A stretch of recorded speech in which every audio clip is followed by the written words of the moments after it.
প্রতিশোধ নিতে গিয়ে ইসরায়েল যদি ইরানের পারমাণবিক স্থাপনায় হামলা করতে চায় তাহলে তাতে সমর্থন দেবে না যুক্তরাষ্ট্রের প্রেসিডেন্ট জো বাইডেন। ইসরায়েলের সম্ভাব্য হামলার বিষয়ে তিনি কথা বলেন। গত মঙ্গলবার ইসরায়েলে একের পর এক ক্ষেপণাস্ত্র ছড়ে ইরান। এরপর থেকেই ইরান ইসরায়েলের সম্পর্কে নতুন করে চরম উত্তেজনা বিরাজ করছে।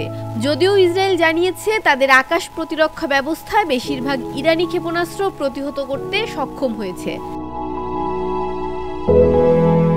ইরান বলছে হামাসের রাজনৈতিক শাখার নেতা ইসমাইল হানিয়া, হিজবুল্লাহর নেতা হাসান নাসরুল্লাহ এবং ইরানের রেভলিউশনারি গার্ডস কর্পসের কমান্ডার ব্রিগেডিয়ার জেনারেল আব্বাস নীলফোরাইশানার হত্যার জবাবে ইসরায়েলে হামলা চালানো হয়েছে।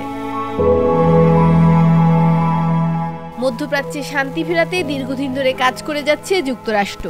বিশেষত ফিলিস্তিনের গাজায় ইসরায়েল ও হামাসের মধ্যে যুদ্ধবিরতির চুক্তি করাতে ওয়াশিংটনের সক্রিয় কূটনৈতিক প্রচেষ্টা রয়েছে, কিন্তু এ বিষয়ে ইতিবাচক কোনো ফলাফল এখনো দেখা যায়নি, বরং সংঘাত আরও বেড়েছে।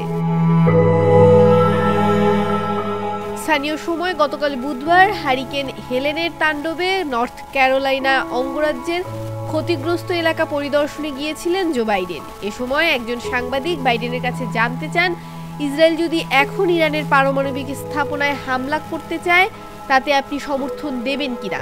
বাইডেনের সোজাসাপটা জবাব, না।